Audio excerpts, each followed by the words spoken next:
Look up at the sky, ask it why are you all so afraid? I literally just had to kill a bee and that was terrifying. I am shaking. Anyway, hello, welcome to my channel. My name is Andrea. If you don't know me, you should subscribe because like why not? But you should also hit the notification bell down below to be notified every time I upload a new video. But anyway, today I am going to be filming the Anti TBR book tag. This tag was created by Nicole and her books. I will have her channel and her original video linked in the description box. Please, if you like any of these authors or if you love any of these books, don't take it to heart that I don't like them, because I know there's so many books that I like that everybody else hates. Like, you don't know how many times I've had to watch these anti-TBR videos and people are like, J. Kristoff, Nevernight, never gonna read it, hate it, and I'm just here like, okay, that's your opinion. You're wrong, but that's your opinion. Anyway, no, I'm just kidding. We all have different opinions, and I think it's really cool that we all have different book taste. So I love watching these anyway, even if I do get my feelings hurt a little bit. So I hope I don't hurt anybody's feelings, but let's just get started. Question 1 is a popular book everyone loves that you have no interest in reading. For this one, I'm gonna go ahead and say A Secret History by Donna Tartt. I see this book going around all the time, every day on booktube, book Twitter, but I just have no interest in reading The Secret History, like at all. I did own Goldfinch by Donna Tartt, but I unhauled it because I was like, I'm never gonna read this. I don't think that that is, you know, my particular reading taste. I don't like too much of the fiction, like literature fiction. I'd rather read, you know, magic and fantasy and escape into different worlds. But on the other hand, I know that so many people do love The Secret History, so I'm probably missing out on something good. Just it's not for me, so I'm just not gonna read that one. Next is number 2, a classic book or author you don't have an interest in reading. I typically do like classics. I have an entire 2 shelves dedicated to classics. However, on the other hand, I've only read a few of them. So will I ever actually get to all of the classics that I want to? Who knows? I want to. I hope so. But will I ever do it? Time will tell. I don't know. One author, though, that I know I will probably never, ever read that is a classic is Arthur Conan Doyle. I just don't see the appeal. If you don't know, he is the one who created the character Sherlock Holmes. And I have never read any Sherlock Holmes, never seen any of these spin-off shows, movies, books, anything like that. I've never ever been drawn to it, and I don't think I ever will. And I feel like so many people love Sherlock Holmes, and I think that it is something I could possibly enjoy, but something about it pushes me off every time, and I just don't care. I just have no interest in reading. So yeah. Number 3, an author whose books you have no interest in reading. Okay. This one is where we're going to get a little bit controversial, but I just have absolutely no interest in reading anything by Marie Lu. I think Marie Lu is most famous for Warcross, I'm pretty sure that's what it's called. I did own Warcross, but then if I'm saying that wrong, I'm gonna be so mad. I did own it, but I let my little cousin borrow it. Aiden, if you're watching this, you never give it back, but that's okay, because I don't really want to read it. At this point, I'm just over that phase. A lot of people were talking about Warcross for so long that I was like, I'm missing out, I want to read it. But now I'm over that, and I'm okay with just not reading anything by Marie Lu.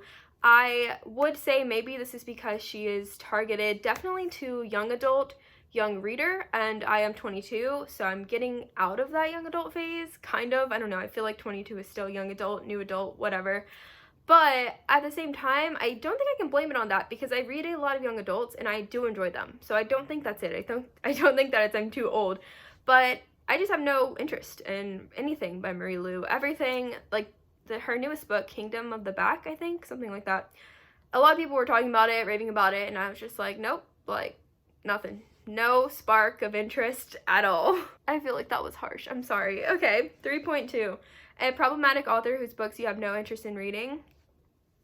For this one, I'm gonna go with Jay Asher, who wrote 13 Reasons Why. I did watch like the first 2 seasons of 13 Reasons Why avidly. I did enjoy them. Speaking just on Jay Asher, aside from his problematic book, he himself is problematic, and I'm not going to go into that. If you want to know, you can look it up, but I can't support somebody like him. I don't want to, and I don't think anything by him will ever appeal to me anyway, so I don't have to worry about that. But I don't. He's a no for me. Number 4 is an author you have read a couple of books from and have decided their books are not for you. For this one, I'm going with Kiersten White.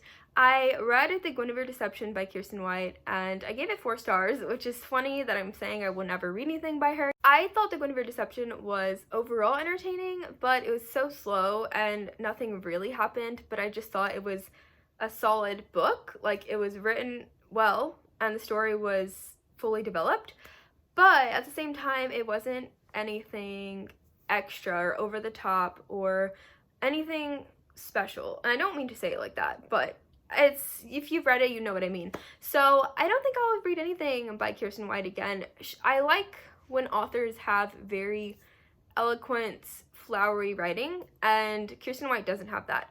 And that's fine, because that's perfect for people who don't like certain authors. Like, some people don't like Tahira Mafi because she has such like flowery writing, and then that's where you go to Kiersten White, because some people just don't like that, and it's definitely just a preference in writing style for me. I just don't like her writing style, and that's totally fine, because not everybody is gonna like everyone's writing style. So yeah, that Kiersten White is just, I'm not gonna read anything by her again. Number 5 is a genre you have no interest in, or a genre you tried to get into and couldn't.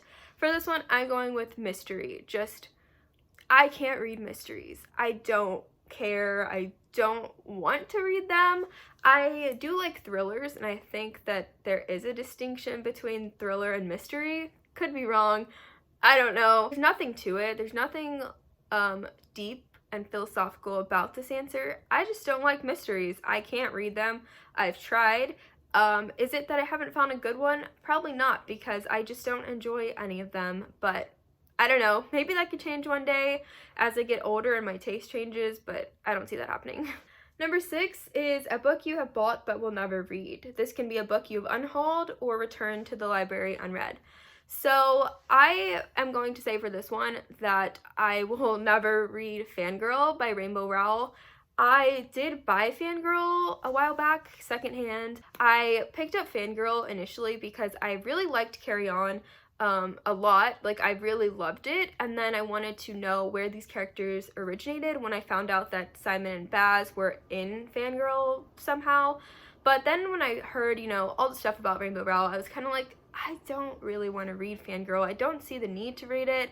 I really actually don't care, and Carry On is enough for me. I think that I have already supported her by reading that, so I'm like, you know, I don't think I want to do that. I don't want to go in and read that book when so many people don't like it and so many people have issues with it. I feel like that's a big telling for me that it's not something that I need. Number 7 is a series you have no interest in reading, or a series you started and have DNF'd. For this one, I'm going with the Girls of Paper and Fire series by Natasha Gann.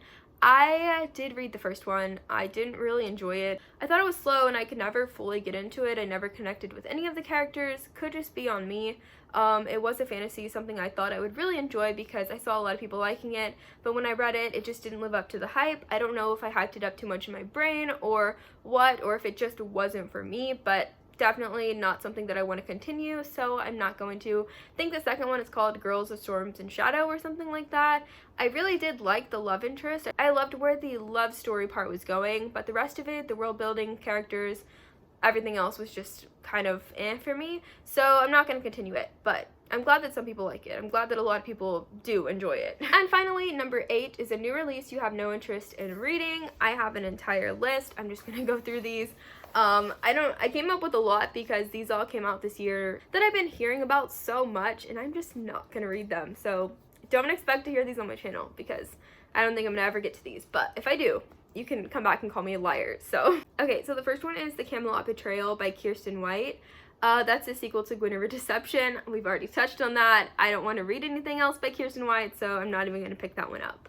Then we have One of Us is Next by Karen and McManus. I already read One of Us is Lying. I don't understand what she's trying to do with a continuation kind of thing to that series. I'm not even sure, but I just feel like One of Us is Lying was good. It's just not worth all the hype that it's getting, but I don't know, to each their own.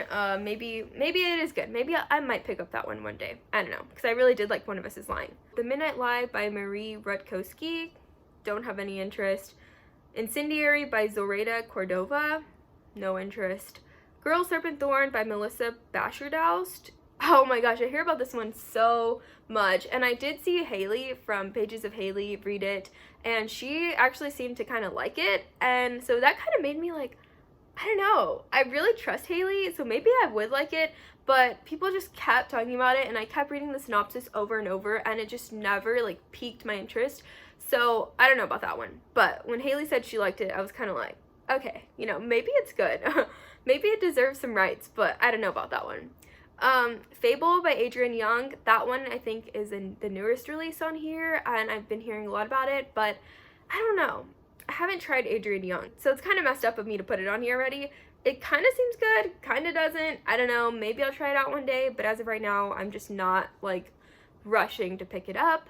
And then the final one is Havenfall by Sarah Holland. I did see quite a few people hauling this one and talking about it, and it just, I don't even remember what it's about. It never really stuck in my brain, so I don't think that it'll be worth it for me to pick it up, so I'm not gonna. That is all I have to say for this video. That is my anti-TBR. I hope that you have a little bit more insight. I hope I did not hurt anybody's feelings, but these are just a lot of books and authors that I don't really have any interest in. But does that mean I will never read these or never buy any of these authors? No, we will see. As I said, we don't really know. Reading is so subjective, and I can always change my opinions on everything in the future, but you never know. I hope you guys enjoyed this video, and leave a like down below. Comment down below a little bear emoji if you stuck till the end of this video and you're not super mad at me about any of these. But that's all I have to say, so I'll see you guys in the next one. Bye! She said her favorite color yellow. It looked good on her dress. Tryna be slim, thick, nothing less, but she's falling.